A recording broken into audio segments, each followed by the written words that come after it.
Because a great founder will find a large market, right? Now, what makes a great founder? Patterns that I've seen across founders, I think one is this incredible self-belief that they have a fire that burns really bright when you meet them. I think if you have a plan B, you will not succeed. So fundamentally, you have to approach building a business, because we're building a business called Trifecta. It is not just running a fund. And I think, therefore, you have to have the same perspective as a founder of a business. You can't control the outcome. You can only control the effort, right? As long as you believe that this is accretive to the ecosystem, as long as you're delivering to a gap in the market, I believe good things happen. What is the fundamental difference between a venture capitalist and a venture debt? So venture capital is high risk equity capital. Venture debt is really meant to come in and be a companion once the business has proven to some extent. Now, I can either funding the next one and the next one, or you can, now that I've identified a great founder and a great opportunity, I want to continue to be relevant to them. So we start by doing something as simple as managing their treasury. We go to the company and say, listen, you just raised some money. You may or may not know how to do treasury management, but we can help you be good custodians of the cash you've raised. I do think that everybody deserves a chance, right? And it doesn't matter where you came from. Can we give him knowledge? Can we give him our data? Can we give them access to capital? And what's that one thing that you want your children to learn from you? There's a sign, on my table that says, what would you attempt to do if you knew you could not fail?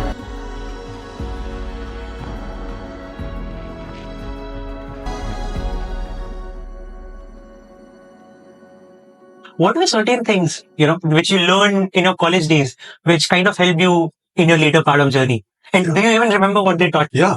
Actually, what I took away from the Kellogg experience, that life is a team sport. And I think that's the one thing that was drilled in, that you are only as good as the quality of the team. And that a lot of our assignments were actually graded on a team score. So no matter how good you were as an individual contributor, if you did not contribute, the team would not do well. Equally, if you didn't carry your weight, the team didn't do well. And so that was very interesting, because, you kind of come to business school thinking you're a rock star and you're a great individual contributor. But very quickly you learn that life doesn't work like that, and that you have to carry everyone, and therefore you're only as good as the weakest link, right? And so that was a very important life lesson. I think the other thing that, I learned was that Indians shouldn't spend a lot of time in Chicago. Because it gets bitterly cold. And having grown up in Bombay, I don't think my blood was thick enough to deal with the Chicago weather. So the day after I graduated, I took the first flight to California, and really did end up in the Valley at the most amazing time.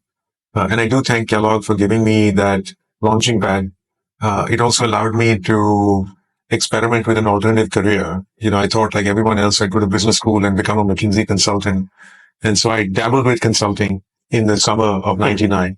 And I realized very quickly that I wasn't cut out to being a consultant. So in a way, I think more broadly, an MBA gives you the flexibility to even attempt a career shift. And it's a no-cost option. And so coming out, I knew for a fact that I didn't want to be a consultant. And what made you think I don't want to be a consultant? Look, I think, consultants add a lot of value. But I do feel that, some people enjoy building, and some people enjoy teaching. I think consulting to me is more akin to teaching. And I think I felt like I was better tuned to building, and I didn't think consulting would give me the same joy. Got it. And I'm assuming you must be having some student debt, but still you decided to go to the Valley. Yeah. How was the mindset then? I actually did. I had an offer from a top tier consulting firm that was going to pay off my second year of business school. I had borrowed money for my entire education. So it was a lot of money to walk away from. But I also felt that I wasn't going to be authentic. And, in the short term, it might have solved my cash flow problem, but it probably would not have set me up for long-term success in a way where I didn't want to defer the part that really I enjoyed doing. And having spent a little bit of time, within the startup ecosystem, when I was in India before going to business school, there was really no startup ecosystem. But the company that I was a part of was a startup. So I was part of the launch team of Hutchison Telecom. Vodafone. Now, Vodafone at that time was called Max Touch. So many, many moons ago, in 1995, I joined the organization when there were less than 15 people. We were actually sitting out of a small office under the TV tower. And I was involved with the very first mobile phone call that happened on the rooftop of the Oberoi between Sunil Gavaskar and Analjit Singh. You witnessed that? I was there. We helped set it up. And so it was a startup. So really my training began even before being in the Valley by seeing what it's like to build a new business in a new category and to deal with all of the questions around product market fit. And we didn't have these fancy terms at that time, but we knew we were trying to sell a product that was priced like gold. But yet, it was such a huge leap forward from dial tone that people were willing to pay. And how was the Silicon experience? How was the very back then? Yeah, it was a lot more innocent in the sense that, I think we were still in the era of where venture capital was defined by being frugal. It was being defined by being very deliberate. It was not spray and pray. It was not about capital as a weapon. It was not about raising larger and larger funds. Some of the best firms continue to raise the same fund size every vintage that they did. So it was, venture was much more of a craft back then. And I think on the operating side, the companies that we were involved with were precursors to the Googles and the Facebooks, right? So I was in the Valley when there were companies like Excite at Home and Yahoo were the dominant brands, right? So I've actually seen the world of tech evolve from kind of 1.0 era of Netscape and Yahoo and Excite to the subsequent generation. And then, we continue to see growth from there. How did it happen? How did you decide to come back to India? Connect the dots. Sure. You are in Silicon Valley. Yeah. You are leading this company. And we would also like to double click because you were the earliest employee of Vodafone.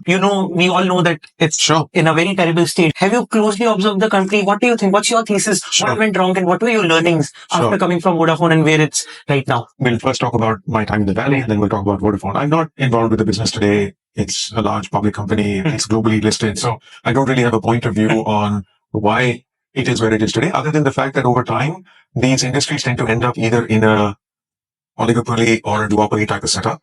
And in that context, Vodafone seems to be the least well capitalized to play the game.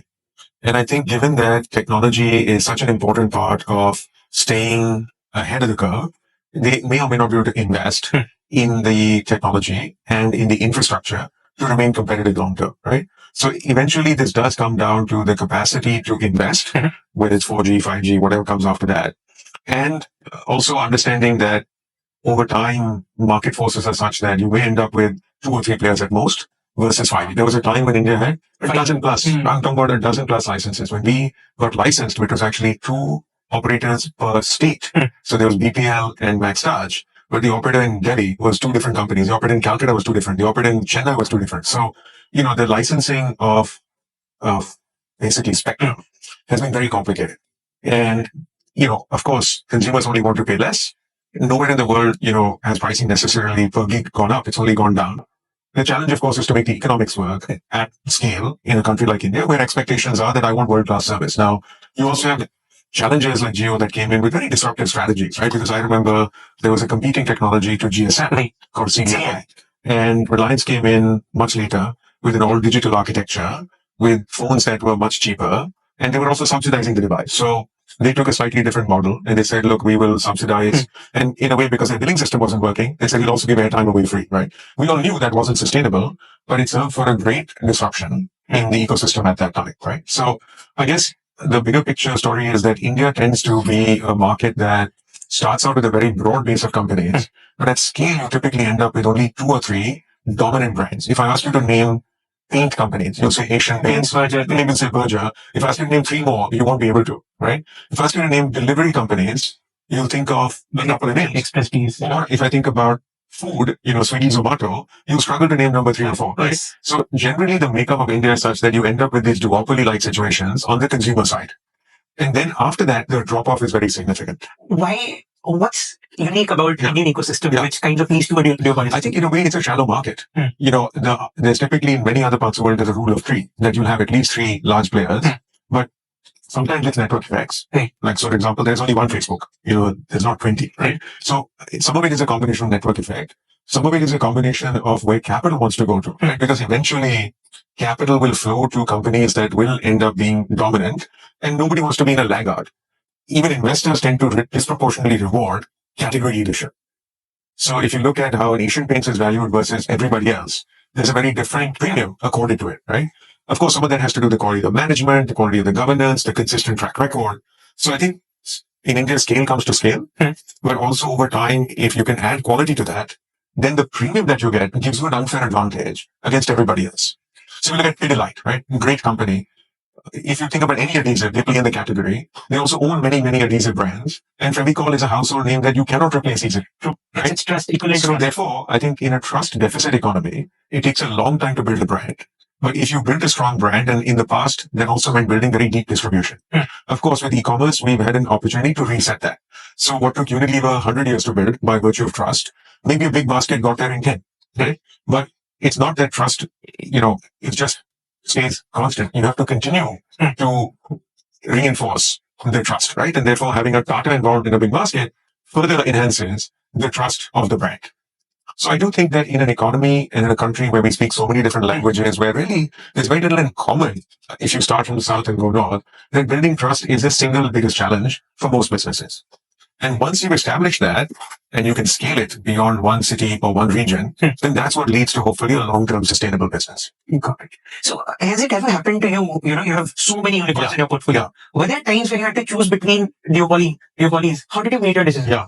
So look, we've obviously been a part, and I personally have been a part of this ecosystem since 2005. Yeah. There were almost no venture capital funds when I came back. And you asked me a question of how did I come back? I think partly it was where did I feel at home? And I felt at home here.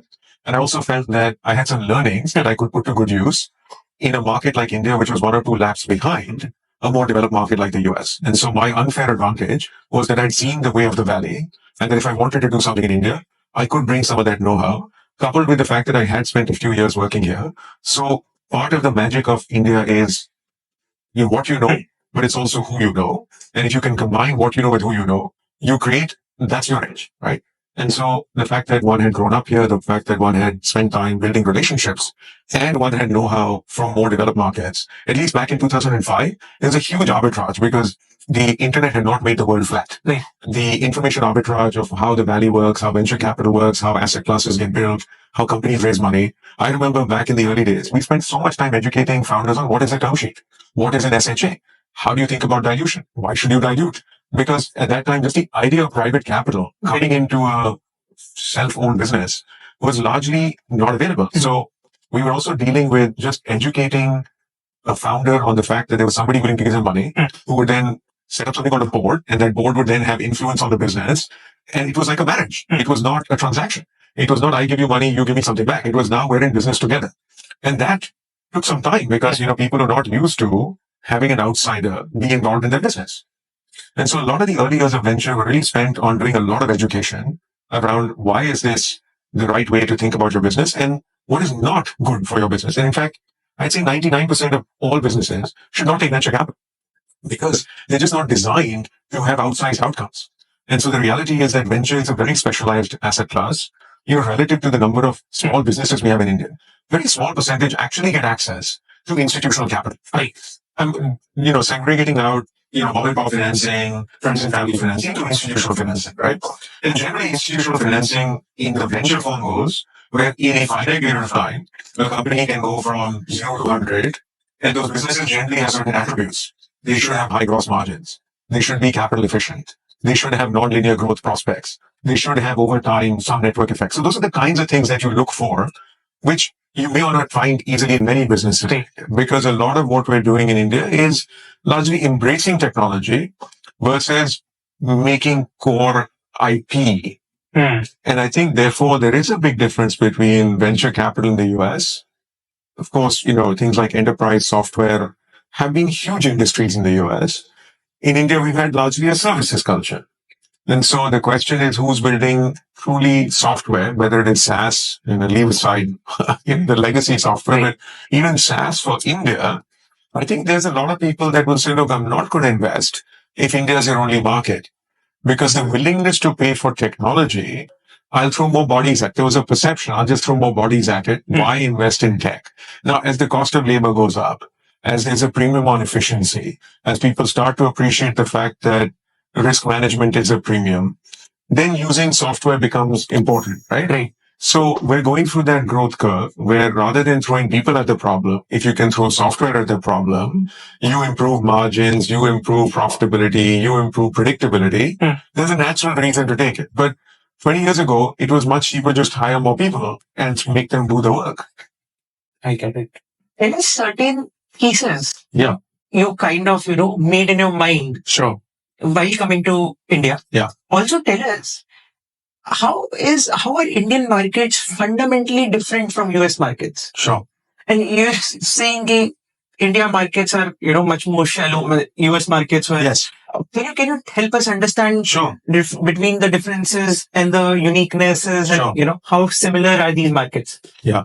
So a couple of things, one is just the sheer size. You just look at the GDP of an economy and you look at the buying power of the economy and you look at the pyramid, right? The US has had a very large middle class for a long time. India's had a bottom of the pyramid, which was very large for a long time. Now the shape of that tree is changing. So if you look at India 20 years from now, we will also have a very large middle class. But if I rewind 20 years ago, the pyramid looked like this, right? The US has already been through that transformation where there is a much larger middle class. And in a way, they've had the opportunity to have great infrastructure, roads, bridges, transportation, logistics. So in a way, with the retail revolution that happened in the US, they went very quickly from mom and pop to department stores to mega malls. And then, of course, e-commerce, right? India still has a lot of mom and pop. We've actually skipped department stores because we didn't need to do that. We went to malls. And then, of course, we're going to omni-channel, right? So in a way, India is also leapfrogging the development journey that the US had in its experience as a consumer, right? That said, given that India does still have a largely aspirational population and that they have a certain amount of disposable income, the value proposition that one has to deliver and the price to feature equation becomes very important, which is why when you look at brands that have done well in India, particularly the Korean brands, their, feature to price equation is fantastic because the Indian consumer is a value seeker. The Indian consumer doesn't necessarily think cheapest is best. Nano never worked well because it was almost too cheap. It had no aspiration value. So the Indian consumer is saying, listen, I want best in class. I want feature rich because I equate feature to value. And I also want durability to some extent. And therefore it should be longer lasting, right? That said, I think the Indian consumer is also very vicarious. So they're not very loyal. They will try one product, then they'll try another product and third product because so many new products are coming to market, right? So I think in a market like the US, which is more mature, tends to be more loyal. People tend to be a little bit more sticky. You hear about the difference between, say, LTV in the US versus India. The hard part in India is we've been spending money on acquisition like it was a US customer, but we've been earning like it's a rupee customer, right? And that's where the economics of a lot of these businesses have been challenged because we're just throwing too much money on Google and Facebook to bring people into the top of the funnel. And then some of them will convert, but not many of them will stick around. So I do think that, of course, India's GDP is growing, the per capita income is growing. We're going to be catching this sweet spot of what is called the golden decade, when GDP per capita doubles in a 10-year period. We're in that window now. And everything above $3,000 to $6,000, a large portion goes into consumption. Because by which time you've already got your base level of savings, you've started to think about some asset creation, you start to move from savings to investing. You start to move from savings to consumption. Your adoption of credit goes up. Your willingness to spend on services and discretionary things increases, right?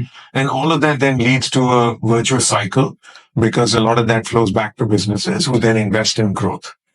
So you mentioned VC is already a very niche segment of which, 99% of the businesses need not to. Yes. And then comes the venture debt. Yes. And it's Trifecta is a homegrown venture that it's, you've created this instrument. Tell us the fundamental difference between a venture capitalist and between venture debt. Sure. So these are two fundamentally different asset classes, two fundamentally different products. They just happen to serve the same company. So venture capital is high risk equity capital that's meant to go in early in the life of a business to see if there's a business. Yeah. Venture debt is really meant to come in and be a companion once the business has proven to some extent, whether you want to call it product market fit, unit economics, we've gone past the existential phase. So my job is to not take the same risk as a venture capital fund. Equally, my payoff is very different because a lot of my income comes by way of, interest, and it comes by way of some participation in the upside.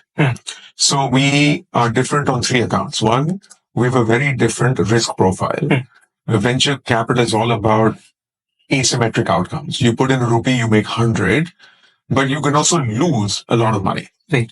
Venture debt is not about asymmetric outcomes. It's about predictable, reliable cash flows to some of the more proven companies in the market. Now, we're now in our 8th year. We've invested about 5,000 crores by way of venture debt. And one of the measures of credit quality is non-performing assets. Our cumulative NPA to date, after maybe investing in close to 200 companies, through lots of dislocations, the rollout of GST, demonetization, NBFC crisis, credit crisis, ILFS, pick your favorite, shock to the system. Our total gross NPA is less than 1%. Cumulatively, call it 40, 50 crores on 5,000 crores. Now, one can argue that either you are very lucky or you're very deliberate about the stage at which you invested, how you structured your investments, how you managed your downside. And that is the difference between a good venture debt fund and hopefully a great venture debt fund. In the same way, as we have seen in the venture capital industry, there are those that have returns to show and those that don't, right?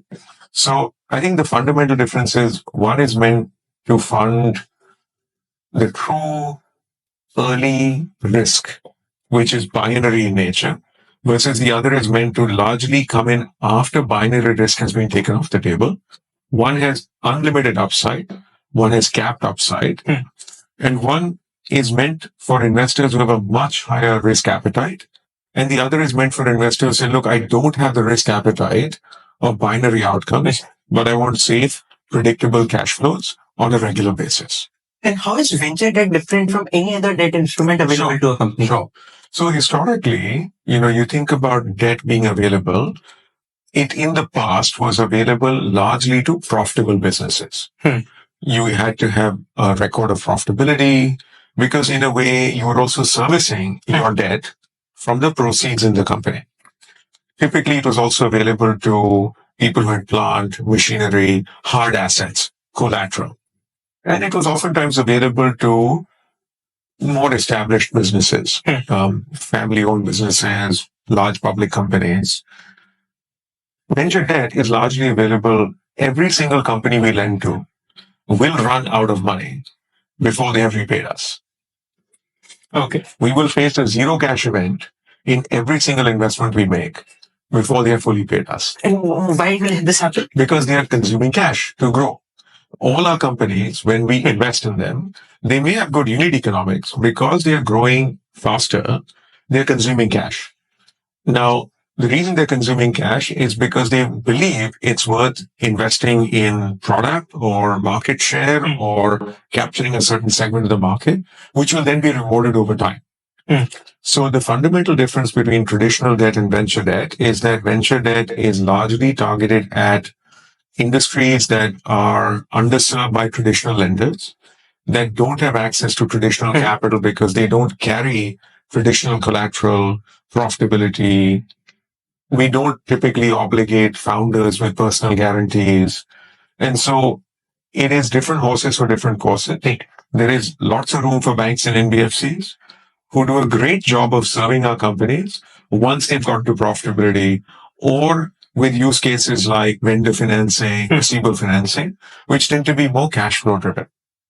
Think of us as once you have established unit economics, wherever you can finance your growth in a non-dilutive manner, you should use us. So for example, if you're a company that's growing, but you need inventory, you should not be using equity to fund inventory because you can rotate that.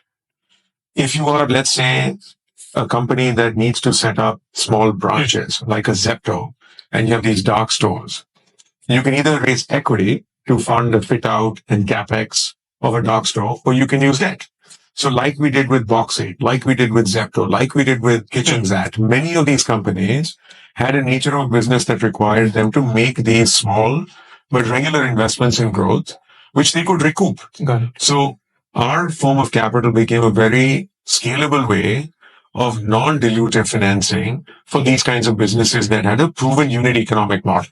So when you started, there was Yeah. only one bank, Silicon Valley Bank, which That's was doing this. That's So right. then what was the core insight? How did you figure out such a Sure. white space in the market? And what was the deepest insight behind starting Trifecta? So I have been in venture for close to 20 years. So when I came back to India, part of what I did was set up one of the first venture capital funds, because venture debt as an asset class tends to lag venture equity by 10, 15 years. Because in order to do venture debt, you need a robust venture capital ecosystem. Without the venture equity universe, you can't build venture debt. Because like I said, we're never the first money in. We have to follow good venture capital money, because for them, the top of the funnel is very wide. They will boil the ocean. They look at 100 companies, invest in 10. We look at those 10 and invest in 3. Now, if we didn't have that filter, it would be impossible for us to be the only capital providers to these companies. So one, having been in India for 10 years, having been part of 2 US VC funds, I did feel like the ecosystem was mature enough in 2015.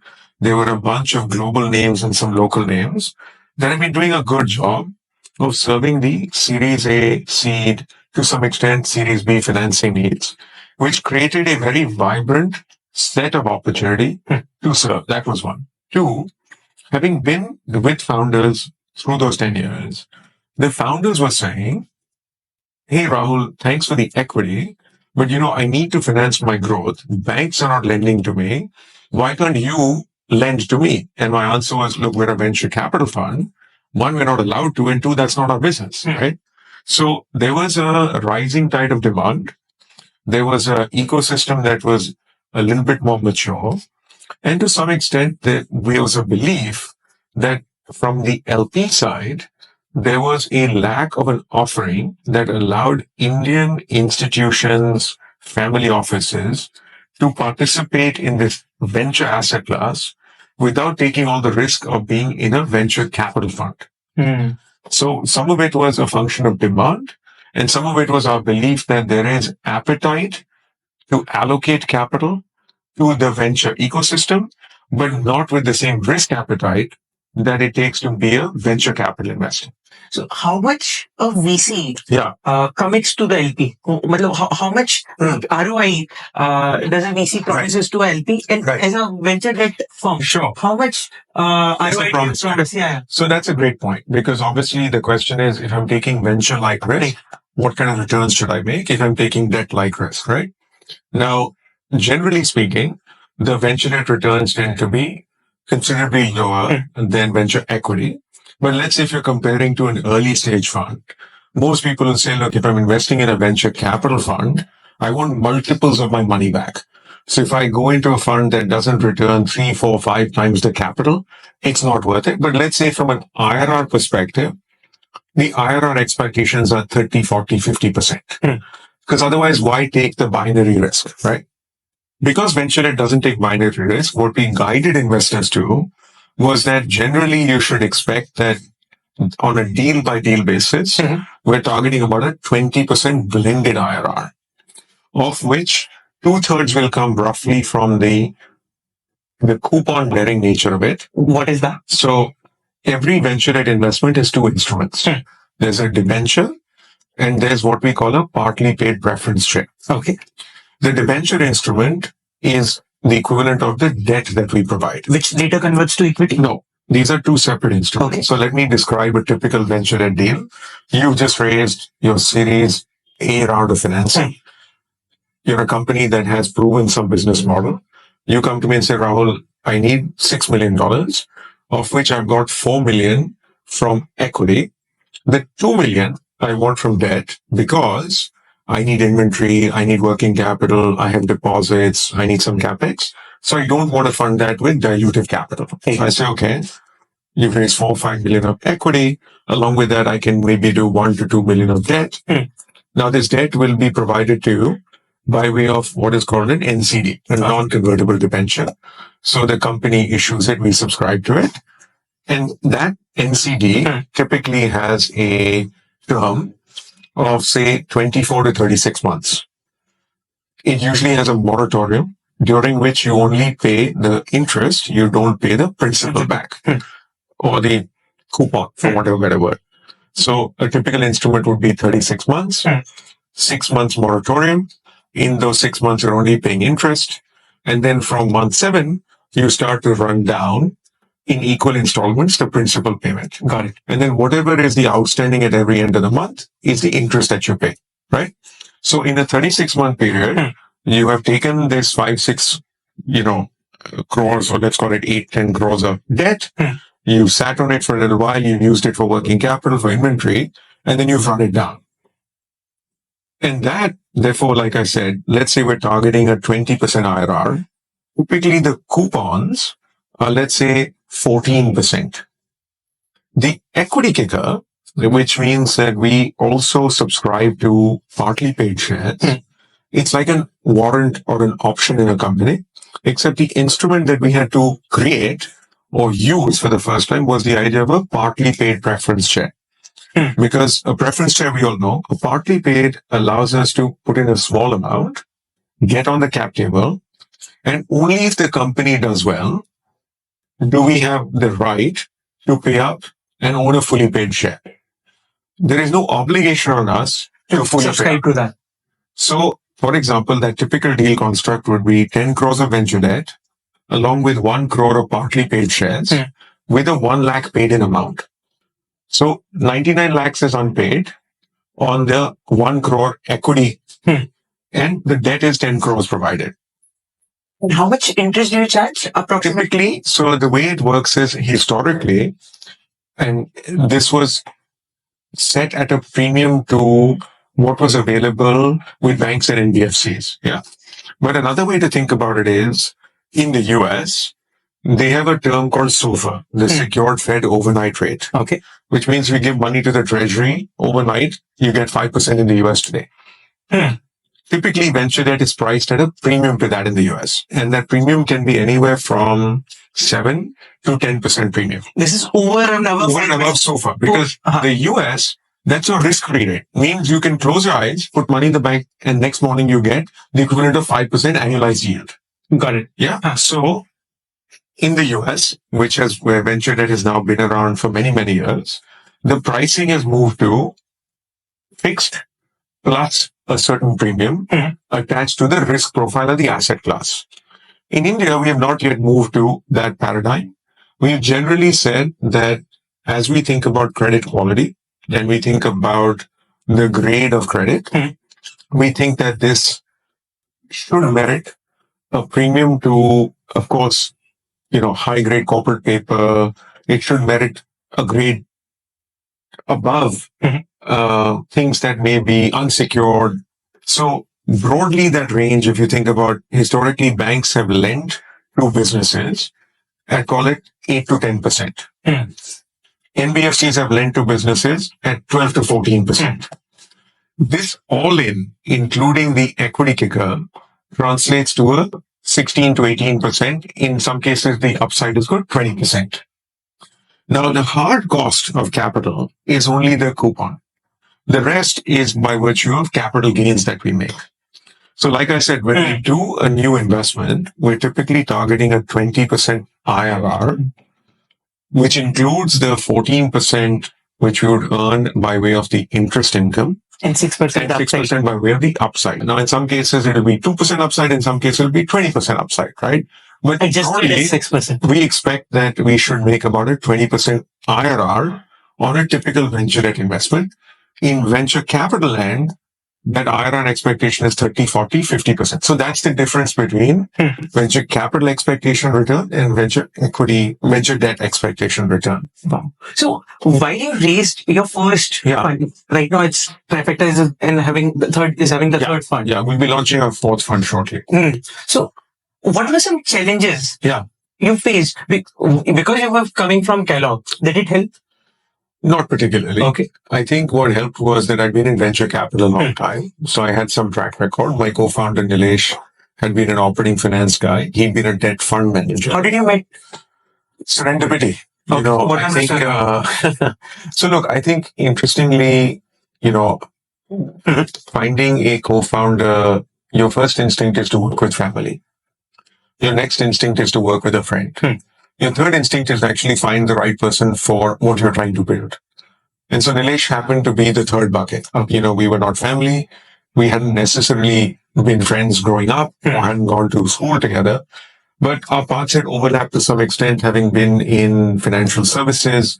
So Nilesh had been a debt fund manager at JM Financial. He had spent time in Bombay. I had moved to Delhi. We reconnected when I was in Delhi.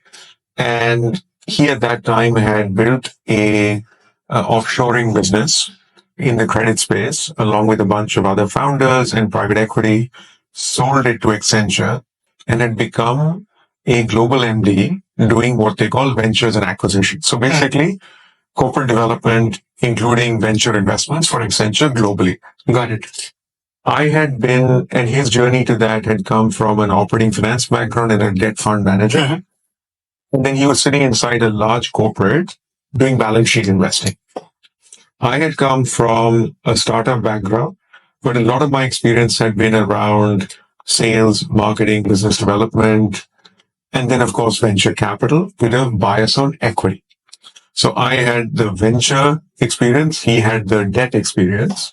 And so together we had a very unique ability to articulate what this asset class is, how it works, because the single biggest challenge was, 9 out of 10 people, whether it was Deepak Parekh, Uday Kotak, Arundhati Bhattacharya, none of them had heard of VentureNet. So when you walked in and said, we're doing venture debt, they're like, I know venture capital, I know debt. What is venture debt, right? So the first challenge was to just educate them on the product, the asset class. The next question was to get them comfortable with the risk profile. And the third one was to obviously get them to, provide us the capital, and take a bet on what was otherwise a team that had no direct track record in this asset class, because the asset class didn't exist, right? So that was the hardest challenge, which is, how do you give people, money, especially as institutions? How do you make sure that they are good custodians of capital? Because, return being what it is, generally they were used to providing capital to sponsor backed. It's a Kotak fund, an IFL fund, or Tata fund, right? So it was either coming from a financial services house or it was coming from a brand that they knew, right? Very few independent managers had gone out and raised institutional capital. Most of them had gone to family offices, friends and family, angels, things like that. So we set ourselves a very different challenge of saying, if Trifecta has to be around long term, then we must be able to attract institutional capital. And of course, there the question was, how will you attract institutional capital? And it went back to saying, look, what is the value addition that we can provide? So for example, one of our early investors was RBL Bank. RBL Bank at that time was Ratnakar Bank. It was still privately held. And what RBL was a challenger bank. They were, of course, run by a bunch of very smart guys who had come from Citi and Deutsche and Bank of America. But they realized that they had no edge in the market as it related to new economy, because they were seen as a sleepy old regional bank. And even though the team was very tech forward and they were building new infrastructure, they had no currency with the startup community. So they felt that by providing an anchor commitment to Trifecta, one, that it would make a predictable return, but two, it would give them huge operating leverage in understanding the new economy, in understanding the needs of these companies, and over time building products that were relevant for the new economy. And so they have been an incredible partner of ours. They've been an anchor in every single fund of ours. And so that was one type of investor that we thought we would be able to attract. So we had Bank of Baroda, we had Federal, we had a lot of, support from banks. And most recently, we got one of the top 3 Japanese banks as an LP, because they also see the Indo-Japan corridor as being very strategic. they don't have the ability to go beyond their traditional Japanese clients, but they realize that a lot of these so-called challenger companies today will be the Nifty of tomorrow. And they want to work with those companies. They just don't know how. So in a way, our platform creates market access for allocators of capital that traditionally have not had good origination or distribution capability in India, besides meeting the treasury threshold of return that they seek. The other large group that we brought into the fold was insurance companies. Insurance companies had just started to get permission from IRDA in the kind of 11, 12, 13 period of the decade. Many of them had never invested in an AIF. And so the reason they didn't invest in AIS was that it was a bit like a blind bet. You put money in one day and maybe in the future you'll get some money back. Now that's not how, insurance CIOs work. They want to have an ability to predict their cash flows. They want to be able to do their ALM management. They have, for general insurance, they square their books every year. They collect money, they pay claims, they square their books every year, right? Life insurance, of course, has a much longer horizon. And for them, they know that they have obligations in the future that they need to fund. Now, they've also understood that if they stayed with doing just traditional investing, given inflation, given expectations of consumers, they would need to find other strategies that improve the return curve for them. Now, globally, insurance companies are very large investors in the alternatives asset class. And that's how they meet the return obligations in the future. In India, unfortunately, there wasn't a lot of exposure and there weren't a lot of products that met their risk return threshold. Right. And so venture equity felt too risky, but venture debt had quarterly cash flows. It had a predictable nature. So we ended up, today we have 16 insurance companies as investors in Trifecta's funds. How many of these LPs are foreign LPs and Indian LPs? Because we have heard the story that all the value creation that is happening, the ultimate benefactors are the capital allocators of foreign, of the foreign world. So the money is going ironically, 90% of our capital is domestic. We, unlike venture capital, because this is a homegrown asset class, and for a whole host of reasons, our ability to raise capital in India, the ability to work with institutions, educate them on this boutique asset class at the scale that we were operating, it made sense to raise capital domestically. The other reality is that investors globally, when they look at India, they tack on a risk premium for country, currency, liquidity, which is different from what they're able to get in their home market. So when they think about returns from India, generally the expectation is a 20% plus dollar IRR. Now, a lot of what we do in venture debt will not get to $20 IRR. It will get to something like a $14, $15 IRR. And 20 rupee, right? So rupee over time keeps depreciating. So the reality is that if I looked at it objectively and I said, am I getting the appropriate risk premium and the currency premium in today's environment where risk-free is 5 and US venture debt gives me 12% dollar, once I add country premium, currency risk, etc., it may not clear the bar. Now, therefore, I think attracting capital from the US for venture debt is coming from family offices who are interested in building relationships. It may come from smaller endowments and pensions who want some diversification. But generally speaking, dollar capital comes to private equity, venture capital, because their expectation of return typically are above 20%. So there are a few more questions on the LP side. How hard is it to start an alternate fund? This is a category 2 AIF, right? Yeah. How hard it is to start an AIF in India? Look, I think it's very easy to start a business. It's very hard to scale a business. And that's true with every generation. The challenges of starting a business, getting seed capital, everything is in the cloud. So a lot of the friction that used to be around in the early days of going from 0 to 1 has reduced. The challenge, though, is that in an ecosystem that's now, give or take, 15 to 20 years old, to start a new franchise in an environment that has a lot of mature and emerging mature logos, it's very hard to create differentiation and say, look, I should raise money from the same people because I have something different to offer. So the challenge really is that, in technology, what happens is there are platform shifts. So you had a dominant set of providers when the internet was fixed, and a whole bunch of new companies came in when it mobile, and a whole bunch of new companies will come with generative AI. So every time there's a platform shift on the asset management side, the question is what shift is happening? And therefore, how can you find a new wedge into the market? Because, by the time somebody launches a new venture debt fund, say Trifecta's on fund 5, somebody else is on fund 4, somebody else on 3, you're going to the same investor and saying, listen, I have no track record. This guy's got 5 funds under his belt. Which one are you going to give money to? Right? So I think increasingly finding new products is probably where the wedge lies in launching a new offering. Now the question becomes, can you take that monoline business like we did with venture debt and add growth equity and add advisory and add other products? Because in a way, the Indian market is quite shallow and it can only absorb so much capital in any one product. So why does Trifecta do more than debt? Because our philosophy is to be the partner in growth to the most important companies that we built in our lifetime. Now, unfortunately, that's not 100.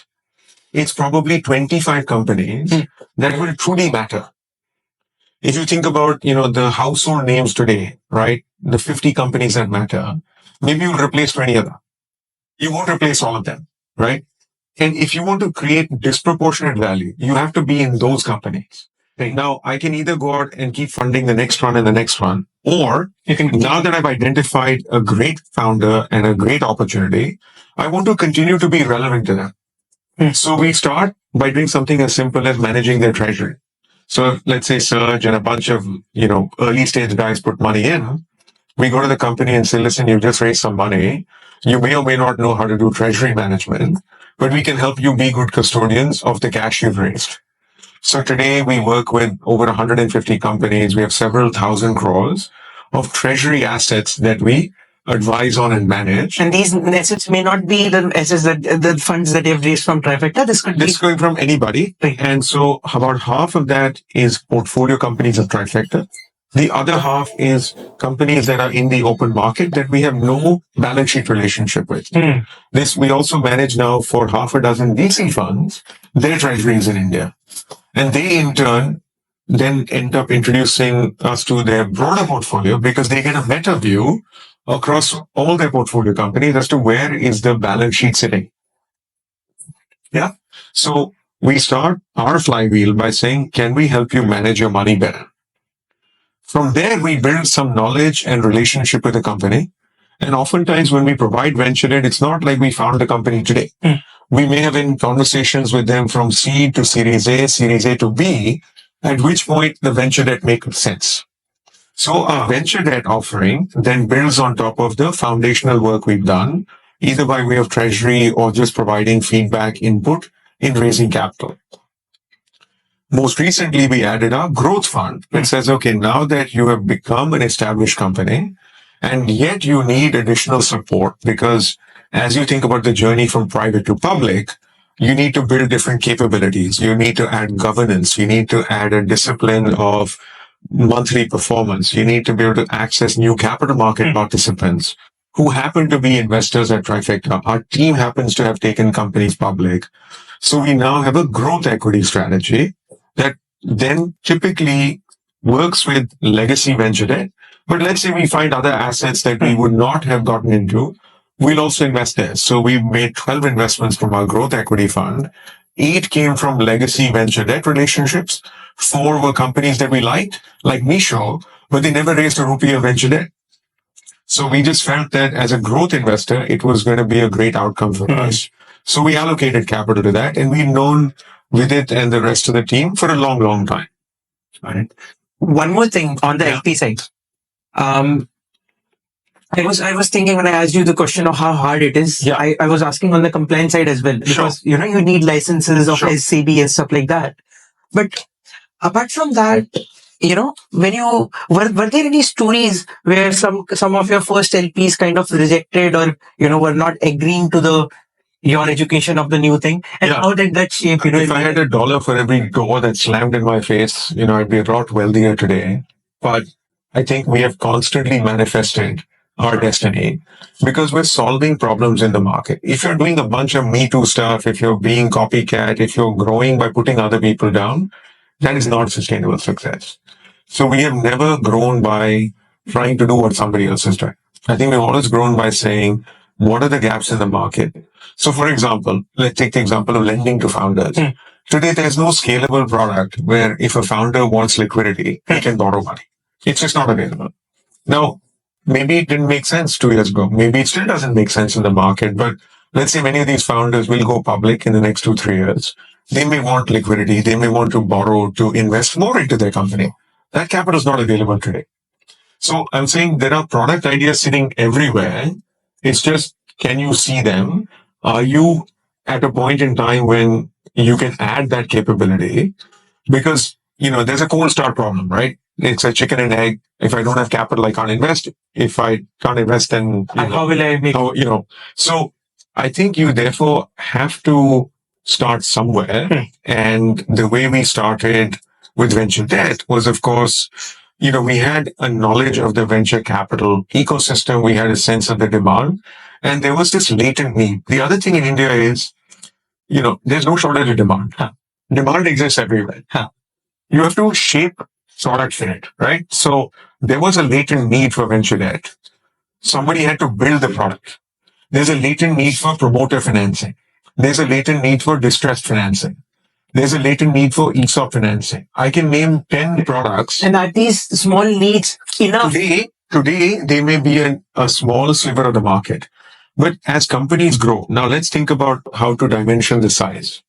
The market cap of India is, call it $4 trillion now. The market cap of all the new economy is 300 billion. Of which only about 50 billion is publicly listed today. Right. The rest of 250 billion is private. Now, this 250 billion of equity value has been created probably by putting in 50 to 70 billion of equity. How much debt has gone in so far? Rest 190. No. Equity value is 250. Okay. The hard cash that's gone in by way of equity investment is, say, 75 billion. The debt that's gone in is less than $2 billion. Okay. Now, this 250 billion of market cap, if these companies are growing at 30, 40, 50%, let's say over the next 10 years can become 1 trillion. Now, as these companies incrementally grow, they don't still need to keep diluting equity. They need credit. And they need credit in many, many forms. Just in the same way, 20 years ago, you had seed, early, growth, late, public equity. In the same way, you have a whole credit stack that needs to be built for the new economy. So the new economy deserves a new bank, for want of a better term. And 8 years ago, we bought bankofthefuture.com, neweconomybank.com. I bought all those URLs. Just bought them because I just felt that that is what we were building. We were building a financial institution of the future. Wow. So I think it is very hard to start. I think it's not for everybody. I think there are huge trade-offs you make in terms of health, wealth in the short term. And it is fraught with a lot of uncertainty. So I think you have to have this deep sense of conviction that you can make it. And a lot of people are not comfortable with risk and uncertainty. And therefore, I would say, in the same way, not everybody should be a founder. Not everybody should try and start an investment fund. This is very interesting. But you have been a founder, you have been an operator as well as an investor. Yes. There are certain learnings. Are you more, empathetic to founders as an investor? I think so. I think it allows me to get under the skin of the execution challenges. And therefore, if you look at our team, a third of our team are ex-founders. So we tend to bias our underwriting, at least in venture debt, on the basis of not the collateral or the financial projections, but an understanding of the business and its ability to scale given the team and the way they have architected themselves so far. How do you understand the quality of business? How do you understand the credit quality of a company? So actually what you're looking for is not necessarily credit quality. What you're looking for is the fact that will this company still be around 10 years from now? And how do you analyze that? Yeah. Now that obviously is not, I wouldn't say that's our secret sauce, but what I would say is that we have objectively defined about 65 different criteria we look at when we assess a business. Now, the buckets of that could be the quality of the team, the quality of the capital structure, the maturity of the business, the extent of collateral, the level of IP. So we look at many different facets, but one of the most critical things is, what is the stage of company? And we have to be very good at underwriting. Has the company moved from concept risk to execution risk? And therefore, the team needs to understand the difference between, am I still looking at binary risk here? Or is this no longer binary risk? And that comes from sitting with the founder and saying, look, what problems are you dealing with? Have you found a sticky way to grow your business? Have you found an ability to put in 1 rupee and make 2? Or are you still trying to figure that out? Now, if my money is going to go in and be used just like equity to learn how to build, then that's not our business. I see. So a lot of it has to do with picking the right stage because the risk dramatically decreases from that crossover point. And generally that is around Series B. There's no hard formula. Because they find their product. Because the company has been around 3 years. The company has navigated, one cycle. The company has raised equity capital or not. The company has demonstrated repeat business. These are all of the aspects that give us the confidence that this person can then scale from here to the finish line. And what you're also underwriting is their ability to raise more capital. Because fundamentally, like I said, most of our companies will be out of business before they fully paid us. So what you're also underwriting is the quality of the current investor, their conviction in the business, and our own understanding of their ability to raise more capital in an environment a year or 2 from now. So we spend a lot of time thinking about this as an equity investor saying, if I had to raise money 2 years from now, and if today the company is showing, let's say CM1, can it get to CM3 positive in the next 12 months? And then eventually can it get to EBITDA positive? Because if I can't see that, then at every stage, the color of money is different. What a seed guy is looking for versus Series A versus B versus C has different gates. So what you're assessing is, if the next round is a B, does the company have the makings of what would look attractive to a B round investor or a C round investor? Because most private equity guys will not come into loss-making company. Right? So if you're coming in at a point where the next round is predicated on a private equity check, you better have the confidence that this can get to profitability. Otherwise, don't do the deal. And the ability to raise more money is a function of what? It's a function of market share. It's a function of growth. It's a function of time to liquidity. It's a function of relative to the market, how it's positioned, because India tends to have a lot of crowding out effect. Once the top 3 companies have raised, everybody else is dead. Because, either you catch the trail, and I've told people that, look, unfortunately, venture is a very thematic business. In every year, a vintage is created of something. Either you're part of that pack or you're not. If you miss that window, no matter how great you are, that ship has sailed. Because most of the venture guys have done their allocation, they've done their commitment, and they've taken their bet. Now, get in line, because if you're not there, then you probably need to have something else to sell, because that theme is done. So, and then 10 years later, it'll reinvent itself. But until then, either you entered at the right phase or you're not in the game. Because the next round and the next round will keep getting raised for these companies, and you're always going to be lagging. I see. So, also you spoke, you have told that it's a relationship business. Yeah. It's fundamentally. How do you build relationships with the founders of, you mentioned that you want to create the economy, those 20 companies which are going to replace the top 50 companies in the future. Yeah. How do you go about looking for founders at a very early stage? Yeah. Betting on those smart founders, and before even betting, how do you delve into a meaningful relationship with them so that when they actually require money, this type of money, they actually think of you? I think it begins with a sort of a mindset of giving first, right? I think in many cases, we're not looking to say, what can we take from the founder? I think we start with saying, what can we give the founder? Can we give him knowledge? Can we give him our data? Can we give them access to capital? Can we give them our know-how, having been around hundreds of companies for many, many years? So the starting point of the relationship is, here's what I can share with you. And oh, by the way, one of the manifestations of that is, you're not used to being an asset allocator. You don't know how to manage treasury. I'm giving you a product for that. So it's not just, Gyan. I'm saying I'm solving a real problem for you. Ki boss, you raised 10 crores. You don't know how to manage that. Let me take care of that for you, right?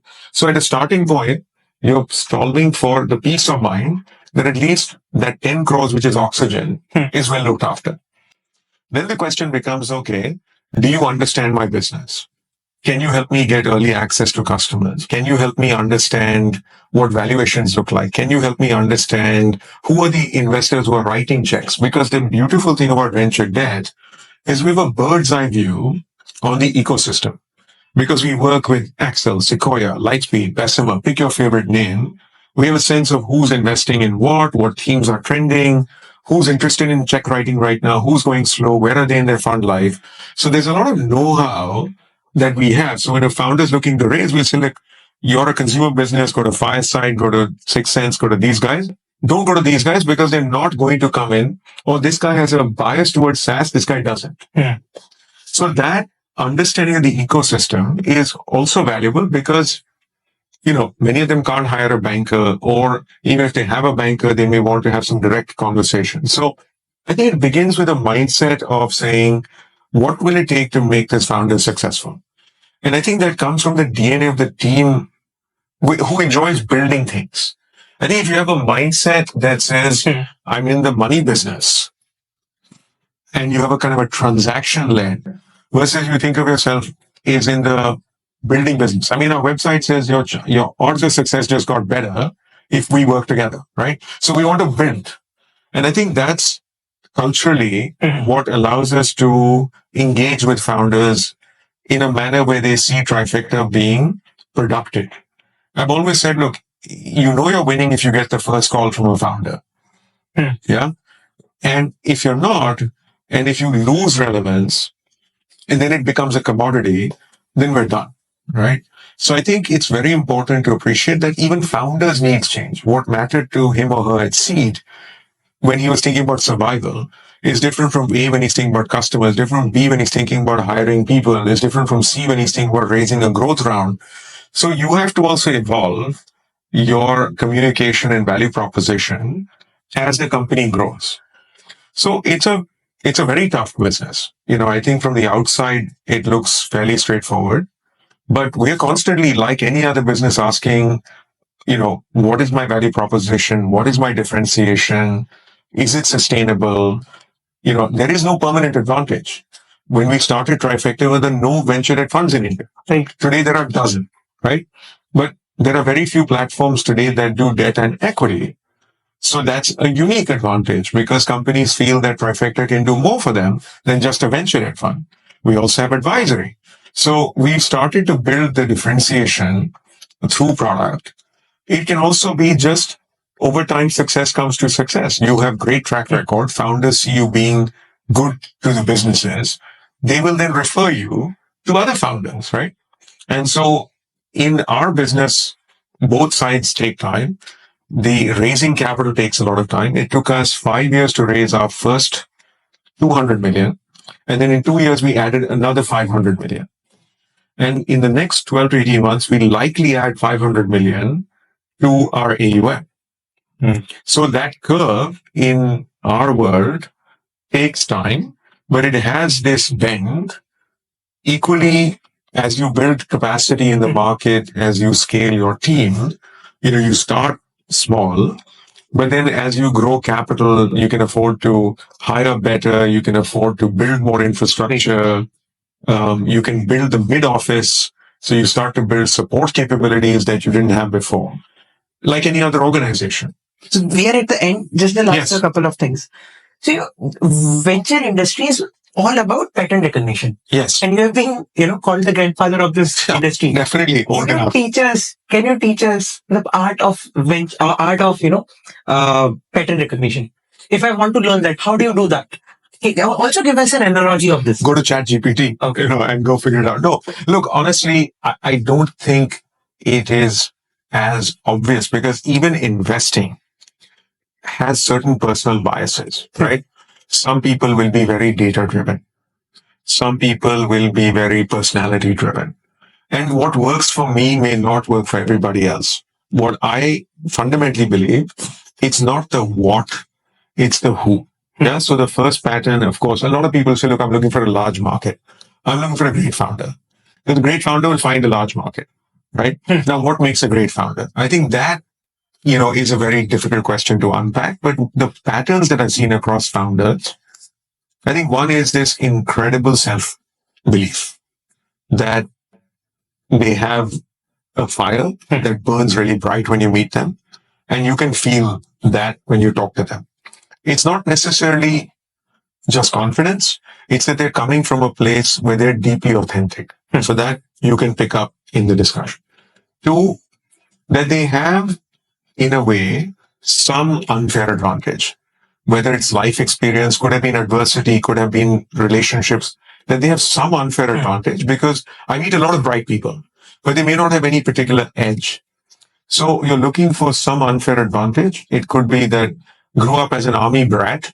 So for example, Abhiraj grew up as an army brat and he moved a lot, and that gave him incredible resilience. That's his superpower. But he also grew up in a very structured environment and saw how that is important in building his organization, but also building an ethos that the army has, that everyone is equal. So if you look at what he's built in UrbanCompany and how they treat their people and how they respect them, a lot of that has probably come from some deep-seated experiences that he's had growing up around the services community. Right. Now, these are, so if I look at it, great self-belief, some X factor. I think three is the ability to sell, because fundamentally you're selling people on your vision. You're selling people to raise capital. You're selling employees to join you, right? So can you sell? And then the last part, I guess, in a way, would be integrity, right? How do you see integrity? Look, I think that's where referenceability comes in, right? You, in our business, you are judged by the company you keep. Some of that is, where you went to school, but a lot of it is who have you been associated with? How do they think about you? Many of the founders we're seeing today are not first-time founders. They're on their second startup, right? Many of the first-time founders come from having spent time in operating roles. And then, of course, there's some like guys like Adit, who I met when he was 19. He was on his second company, by the way, but he was truly like, I'll put him in a bucket of like N of one type of guy, right? Like Vidit of Misho, Abhiraj of Urban. These guys are, some special creature that you just want to be around and do stuff with, right? So I've been lucky enough. So I joke about it that in the vintages that I worked with, I didn't eventually do anything with Zomato, but I did have an opportunity to work with the BuildDesk founders. So Vasu at BuildDesk, who's now in his 50s. The Zomato team I saw at Series B, but I didn't have a chance to necessarily work with them, but I saw them in that earlier. There's a vintage of companies. Then I had a chance to work with Vidit at Misho's in his 30s. And then with Adit at Zepto's now in his 20s, right? So I've actually seen founders, so from a Vasu to a Dipinder to a Vidit to an Adit, right? 20, 30, 40, 50. And so one has had the opportunity to work with some extraordinary people. And that's what makes this business exciting, right? This is not about money. This is fundamentally about shaping, outcomes by providing capital, by providing support, and hopefully, making this ecosystem more robust, truly solving problems. I mean, look, a lot of our companies today are household names, and they have solved a lot of real problems. And you take them for granted today because if you want to sell a used car, you'll go to Cars24, right? 10 years ago, you had to work your ass off to sell your car. Today, they'll do a valuation, take your car from you, and the next thing you know, your transfer is done, everything's done, right? Frictionless. So, was it a rich man's problem, poor man's problem? It was a problem, right? Somebody solved it and they're being rewarded for it. Now you just take it for granted that you have that option, right? Once you get used to ordering on Zepto, it's a drug. You will not stop ordering because it is such a natural thing to do, right? So our companies have definitely solved the problem of convenience. I think there's a larger question around what comes next in venture. And I think that's the question that I'm trying to think through because we've solved a lot of the problems of convenience. I think we still have problems of access. Growing up, I was born in the 70s. So telecom, media, banking, and insurance were all a public good. You were provided these by the government. If you got lucky, you got one of these things, right? You got a phone in your house. You managed to get an insurance policy. You opened a bank account and you managed to get a TV in your house, right? Today, these four sectors have entirely been privatized, to a large extent been privatized, and they're no longer a public good. In fact, what's happened is the quality of customers, the quality of experience, the quality of service delivery is beyond world class, right? I mean, our payments infrastructure, our credit infrastructure, our media, we're spoiled for choice, right? The same needs to happen in healthcare, education, food, transport, and energy. These five sectors are still regulated. They are still largely where the government is the primary provider. And they're still sectors where the private enterprise has not fully unlocked value. So, for example, a derivative of transport is what's happening in EV, right? And the other derivative is what we're doing with public-private partnerships like Chalo is supplementing the state infrastructure on transport because lots of governments saying, I don't have money to invest. So Chalo is saying, no problem. I'll invest along with you. You give me the rights to run the bus services in the city. And I will deliver to you world-class electric buses with digital ticketing, no leakage, and a best-in-class consumer experience.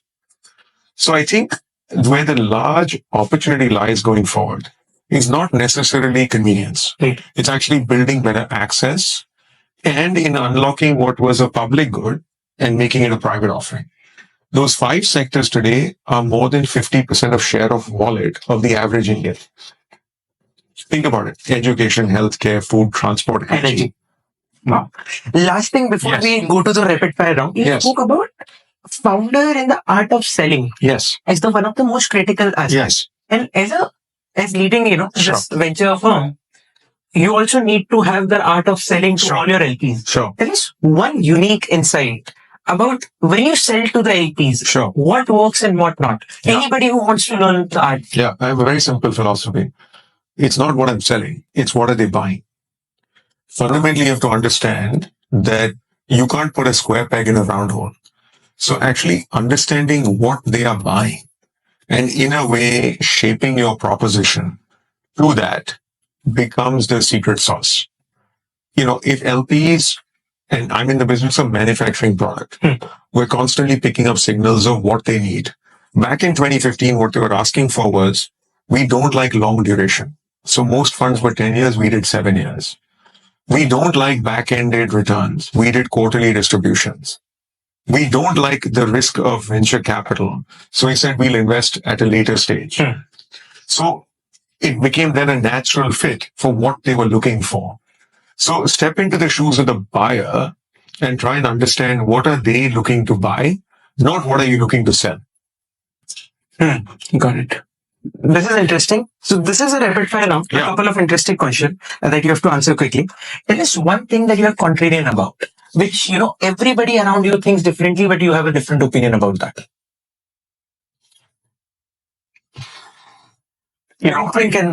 Look, I mean, I don't know if I pride myself on being contrarian, but I do think that everybody deserves a chance, right? And it doesn't matter where you came from. And so I think fundamentally, yes, we like pedigree, but I think entrepreneurship exists everywhere. So we're not necessarily as logo driven.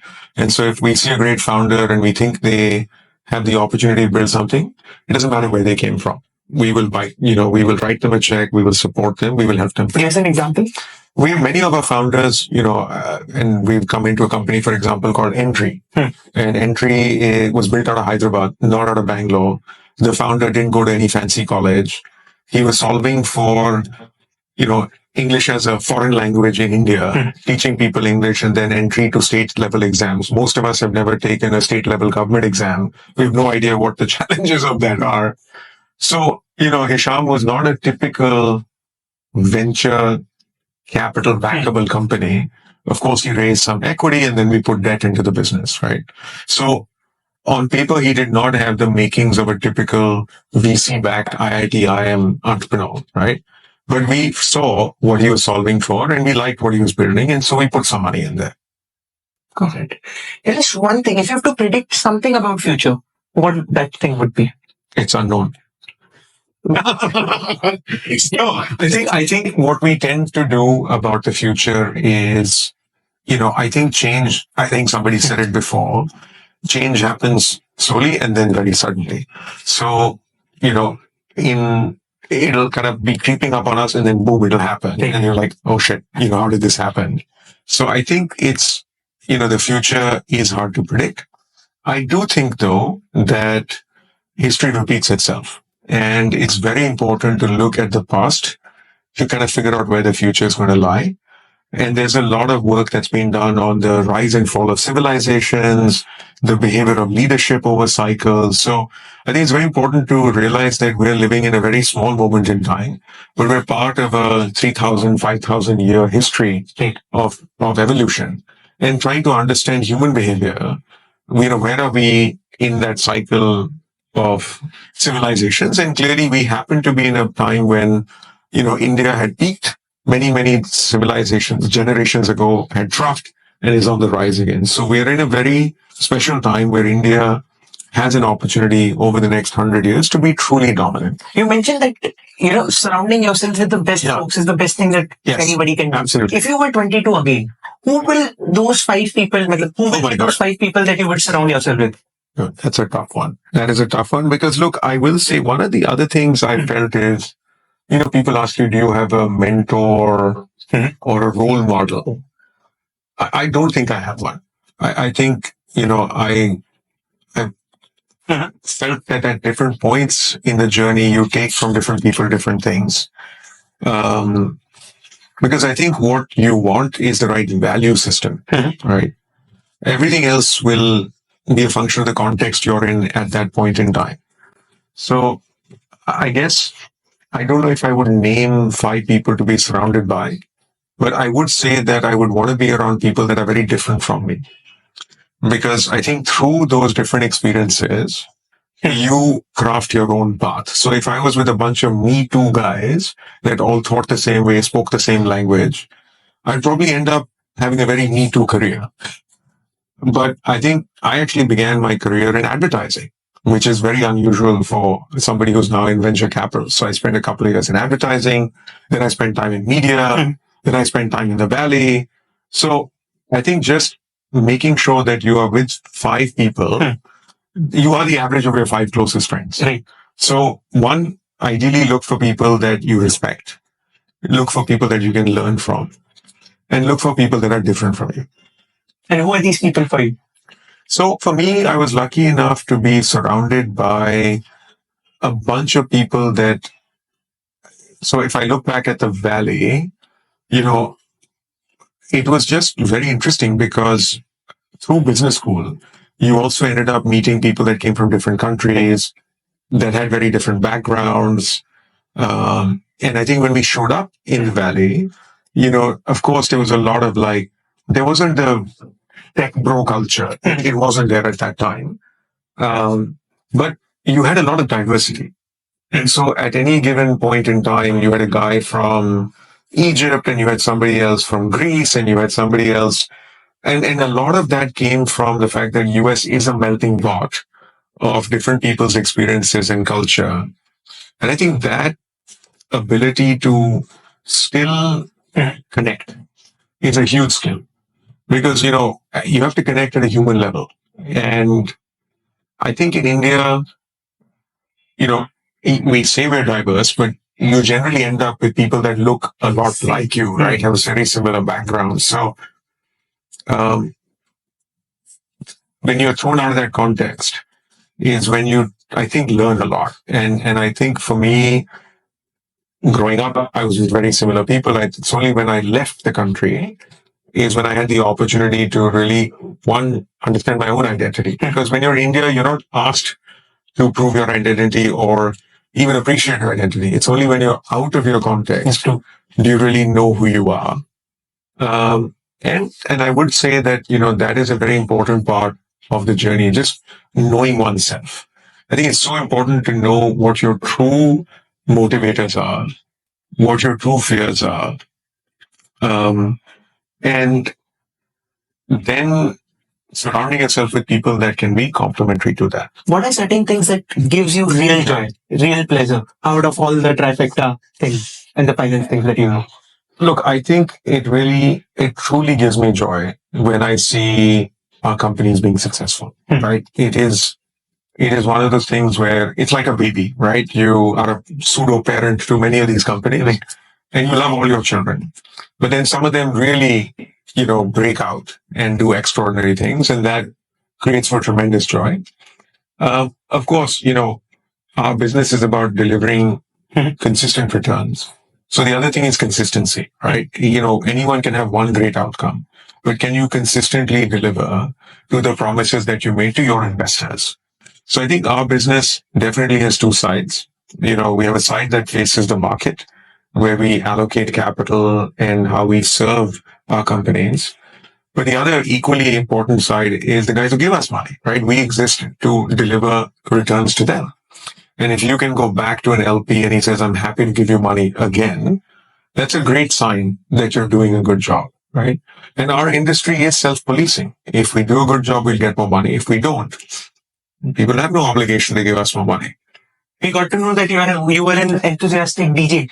I am. So So I have always liked electronic music. So the genre would be house music.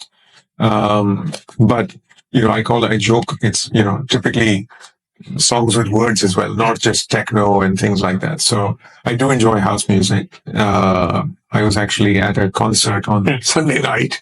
The good thing is my son and my daughter, we have very similar, tastes, and I've corrupted their, interests as well. So yeah, I do enjoy, and some years ago I bought a DJ console. My son has now stolen it from me. But yeah, I do listening to music, and I enjoy watching music. And what's that one thing that you want your children to learn from you? If you have to, theory of everything, one thing that your children, you wish that your I have children this sign, on my table. It says, what would you attempt to do if you knew you could not fail? And what is that for you? I think for me, the honest truth is that anything is possible. I think what I want them to learn is not to be afraid. I want them to truly pursue their passions and to make a difference. The last thing is, what's on your bucket list? My bucket list. Candidly, God has been very kind. I'd love to just keep doing more of the same. I have no number in mind. I have no particular thing I want to tick off. Would I like to jump off a plane? Maybe, but it's not going to change my life if I don't, right? I think one has to just appreciate what one already has and just live with just immense gratitude, because we are so privileged that I think seeking more is not on my list. Whatever comes my way, I'll be happy. Thanks a lot for being generous with your time. Super grateful, and this is so powerful. Thanks a lot for showing this to me. Thank you.